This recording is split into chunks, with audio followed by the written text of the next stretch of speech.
Hi all, I wanted to make a quick video about a page setup that we'll be making from scratch, and this is from the series I don't need TradingView to trade. So we'll be working on a platform that is not TradingView. This is for people who are not subscribed to TradingView or not on the paid version of TradingView, and for whatever reason they are trading on the platform that their broker has provided. So we'll use indicators that are neutral and available on all platforms.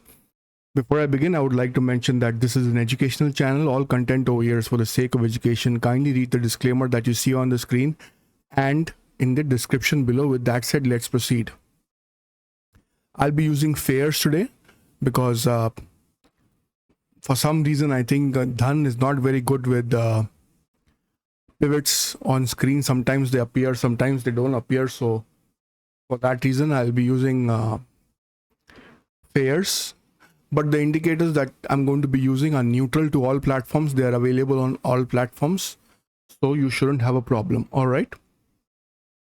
The first thing that we will do is we will get rid of everything on this page. Okay. We'll take a 5-minute. So this is a Nifty 50 5-minute spot chart, not even futures. All right. Can we go to futures? Let me see index futures. Okay, I'll need to. This is all expired now. So if we want futures, then we'll have to add futures. Let's quickly add some futures. Nifty. I'll tell you why I'm adding futures in a while. Just give me a moment. It's Nifty, then Bank Nifty, then mid cap and Fin Nifty. Okay, so we'll go back to spot, and this is the Nifty 50 5-minute chart. We'll work on 5 minutes only. I am usually on the 5-minute time frame. So let's discuss things on the 5-minute time frame only. All right. No indicator is currently active. 5 minutes chart.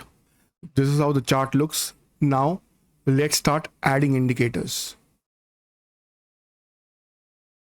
We will be using moving average exponential, EMA, that is. We'll add 3 EMAs, 1, 2, 3. You see, I've added 3 EMAs. The first one will go to 20. Style will use green. Thickness is at 2, which is okay. So first one is 20. We have made that green color. Second one we shall make 50. And let's make this red. Thickness is at 2. And the last one we shall make 100. And we shall make this blue. Thickness is at 2. This is in line with J series. J series numbers are a little different. They're not exactly 20, 50 and 100. They're a little different. I've made the exact numbers and the J series indicators video, and that's available to our members. If you want to see that, you will have to join the membership. This is the video, by the way, page, advanced page setup for intraday trading, channel members executive. This is the face. This is the video. It's a 29-minute video. This is made for 5 minutes, and then this is made for 1 minute. All right. This is the more important video uploaded about 3 weeks ago. Anyways, so this is very close to the J series, but it's not exactly those numbers. All right. So that's it. On top, we are done. We will add VWAP, but VWAP does not work on the spot chart. The moment we switch to the futures chart, you will find that it's working. Again, VWAP, we are just going to be using a white line, and no changes have been made. We are going to be using VWAP in its default settings. On top, we are pretty much done. No, we will need one more. We will add pivots. And pivots, we will say Fibonacci over here. We will click it on auto, number of pivots back whatever. I think by default it comes at 15. You can leave it at 15. Historical pivots, show historical pivots, we should keep off. You can give this any colors you want over here. My pivot center line is red, S1 R1 are blue, S2 R2 is S1 R1 is yellow, S2 R2 is blue, and S3 R3 is white. With that, we are pretty much done on the upper side of this indicator. Now let's go on to the bottom side. All the indicators used so far are available on all platforms, and the other two indicators that we are going to add, they are also available on all platforms, but they work better in TradingView. I'll tell you why. So the first thing that we'll use is MACD. We will change the setting. This is a very good setting, by the way, 821.5, but for the time being we will use 220, 20. So we are using 220, all right. Fast length is 2, slow length is 20, signal length is 20. The problem with the MACD on both dhan and in fares is that zero line is not available. That's a problem. We will shift this bottom color to maybe a purple or something. All right, so that's a little more visible. This should do. And we are done. We don't use histogram. This we are using green, and signal we are using purple. That's about it. The problem is that we don't have a zero line over here, so we'll have to do with that. We will take make a zero line with RSI. My RSI I don't use for plotting and stuff like that. I don't want the upper band, I don't want the lower band also. I only need the center line at 50. I'll keep this at red. I'm not using anything else. I've not made any other changes. I've unticked everything, only the middle line, upper limit, lower limit, everything gone, only middle line at 50, and I'm clicking OK. I'll merge the MACD and RSI together. Move to existing plane below, and then I'll click on this dots again and say pin to scale. No scale, full screen. There you go. The only problem that I face, and I tried this both on dhan and in fares, is I can't make it very dynamic like I can do in TradingView, because TradingView I get a center line on MACD, which I generally mark yellow. It doesn't matter whether I mark it yellow or keep both MACD and RSI at the same color, but the issue is that they move dynamically over there. Here we don't have that facility. There they crisscross, the distance goes up, the distance comes down. Sometimes MACD zero line goes up, sometimes RSI line goes up, so they move very dynamically over there. It's a little more accurate because of that dynamism. That dynamism is missing over here, but nevertheless this also is workable. All right, now what is the logic when we trade like this? Very simple, guys. For us to go long, it needs to be above all three averages. Like over here, the green should be above the purple line, and it should be above the 50% mark, which is the RSI center point, right? Since there was no zero line available in MACD, we used the center point of the RSI. Otherwise, we would have kept this RSI at 60, not 50, and used the center line MACD, the zero line on the MACD, and kept this RSI at 60. But those options are not available to us both in dhan and in fares. Zero that I have not tried. All right, so this is the setup, guys. How I would use it is very simple. I would split the screen. On the left hand side I would have Nifty. Generally I'll tell you how I use things, okay, because I have got many screens. For me, I segregate Nifty and mid cap on one screen and Fin Nifty and Bank Nifty on the other. So for me it would be like this: mid cap on the left and Nifty on the right. This would be one screen for me, and on the other screen I would have Fin Nifty on the left and Bank Nifty on the right. This is how I use. All right. However, for the sake of simplicity, and because many people may not have many monitors and stuff, For the time being, I'll discuss Nifty on the left and Bank Nifty on the right. As simple as that. Logic is very simple. We are using pivot. Those are lines over here just to give some reference of support and resistance. In the TradingView page setup that I've mentioned for members only, I use something completely different.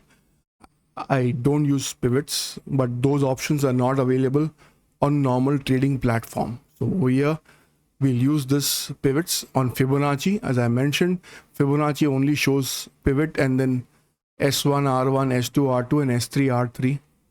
That's enough for us. Remember, once the chart goes above R3, it generally does not come down. And when charts go below S3, they generally don't come up. That's on a general note. All right. So how do we trade? Very simple. As I mentioned over here, for us to, for example, let's take Bank Nifty on Friday. Why did I not short? For me to short, it had to go below the blue line over here. And this had to be, the green had to be below the purple. At the bottom, everything is fine. I did not short because on top, this was coming close to the center line. Center line is a red line. But for me to short, I would have only shorted after the blue line is crossed. Same is the case with Nifty. All right, let's look at mid cap.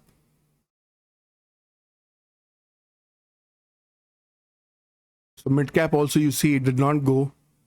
On the bottom end, things were fine. It was telling you, yeah, you can short, but on top, it did not cross the blue moving average EMA. All right, hence I did not short.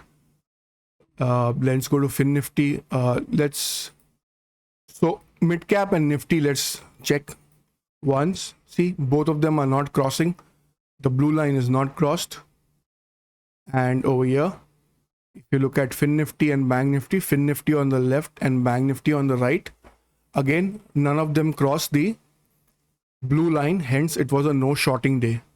All right, for us to short, it would have had to go lower. Now let's go to a single chart and see by back studying a little bit how things move.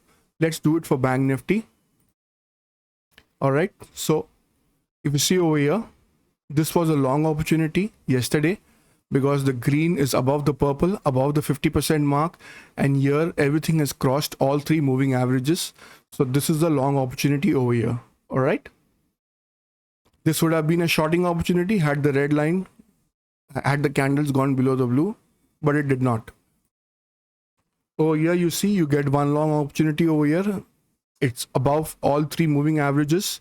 And over here, the green line is above the purple line and above the 50% mark. So here, this is a long opportunity. Here, you could say it's a short opportunity, but the market seems to be consolidating a little bit. This is the exact problem that the indicators on TradingView will solve, because RSI 60 RSI at the rate 60 center point and zero line on mid cap, they move dynamically, but on other platforms that option is not available. Over here, you see, this is a slightly long opportunity over here. Green goes above the purple, and over here they are above the moving averages. Here also you see the candle is above all three moving averages. The green is above the purple. Here also, if you see, okay, here it's not gone above the blue. So maybe one should not have taken a long over here. Again, you will get to know things by experience also. Here you see it's a good shorting opportunity because candles are below all three moving averages. And over here, the green line is below the purple and below the 50% mark. No trading day, sideways day. Again, a no trading kind of a day. Initial short would have been okay because it was below all three moving averages. The green was below the purple and below the 50% mark. But apart from that, it would have been a no trading day. A long coming at the end at about 2:25 p.m. above all moving averages over here. And the green is above the purple and above the 50% mark. If I want to see Fibonacci for 15 days prior, if I want to see, it'll show me, if I keep this show historical pivots, how many days, number of pivots back, 15. So 15 days back, it'll show me. You can activate this if you want to see Back days I generally don't want to see, so I'm not. I just showed you. If you wanted to back study, use that. Here you see it's above all three moving averages. Green is above the purple and above the 50% mark. Here you see it's gone below all three moving averages, and at the bottom green is below the purple and below the 50% mark. Here is a long opportunity. It's gone above all moving averages. Green is above purple and above the 50% mark. This is a good day. Is given both a long opportunity over here first, then a long opportunity over here for the second, and then a shorting opportunity over here. Good day for traders. This would have been a good day for traders. Again, our job is, or not our job, our motto is to make 50-60 points on Bank Nifty. Say anywhere between 50 to 70 points on Bank Nifty. Don't want to be too greedy. Or about 20 points on mid cap and about 40 points on Nifty. 40 points on Nifty sometimes seem difficult, but they happen. All right, so they all more or less equal. If you make 70 points on Bank Nifty is equal to 20 points on mid cap and about 40 points on Nifty. Fin Nifty I don't trade so much, so I can't really comment. So this is what it is, guys. It's it's fairly accurate. It's almost 90%, I would say, to what TradingView is showing. TradingView would better assess the sideways day a little more, but nevertheless, with these settings, you are very, very close to how things will work on TradingView. If you just follow simply the rules and not trade when the setup is not taking place, idea is not to trade, you will do very well. All right, so it's as simple as that. The day you see things are not moving as on plan, do not trade. Only when things are moving according to your setup, trade, and you shall do fine. Now that we have back studied this a little bit, again, as I told you how I'll be using it, I'll split the screen. On one screen I have mid cap on the left, and this is how I do it, but you don't have to do it this way. I keep mid cap on the left and Nifty on the right, and on the second screen I keep Fin Nifty on the left and Bank Nifty on the right. All right, the other thing to note is the problem that I face in Dhan is when I use a split screen, pivots kind of disappear. This pivot that I'm using for support and resistance, they kind of disappear. Sometimes they appear, I need to refresh the page, then they again disappear. Sometimes the pivot comes only on the left, it doesn't come on the right. So those issues I face in Dhan, especially with pivots. On fares, I don't think those issues exist. But I've been more active lately on Dhan than fares. I was active on fares for the last 1.5-2 years, and before that I was very active on Zerodha. But currently I'm active on Dhan. Recently I've shifted to Dhan. Seems to be good. So that's it, guys. If you use futures, then you will get to see the VWAP also at work. If you go to index futures and use mid cap on the left and Nifty on the right, you see you will get. Why is the Nifty futures not showing me VWAP? No idea. Oh, I think, okay, I've not applied. Yeah. Okay, it's showing me the VWAP also now. Futures will show you VWAP. Spot charts will not show you VWAP. All right. That's another level of confirmation that you can add. Things when they are above VWAP, they are positive. Things when they are below VWAP, they are kind of negative. All right, so you see this is heading lower, but it's gone below VWAP, but not below the blue line. And I would not short till it crosses all three moving averages, and I'll not go long till it's above all three moving averages. And the MACD RSI at the bottom needs to be corresponding with the signals given. All right, so use it with whatever combination you want. Nifty on the left, Bank Nifty on the right, or if you're only trading financials, then maybe Fin Nifty on the left and Bank Nifty on the right, whatever you want. But this is generally the setup. Do not forget the settings. It's 20, 50, 100 for EMAs, VWAP, and Fibonacci pivots at the bottom. MACD to 2020 and RSI, we are only using the center line at 50. With that, you have a great setup that works fantastically well with very high levels of accuracy, and you don't need TradingView, and you don't need TradingView to take these trades. These indicators are available on all platforms. So I hope this video was helpful to you guys. If you found this video helpful, then please like and subscribe to the channel. Share this video with your family and friends. Please give the video a thumbs up. Click on the like button so that we are motivated to make more videos for you. If you're already a subscriber and you're not a member, consider becoming a member with us by clicking on the join button. Also subscribe to our free Telegram channel. The link is given in the description. All our videos. I'll see you in the next video. Take care. Bye-bye.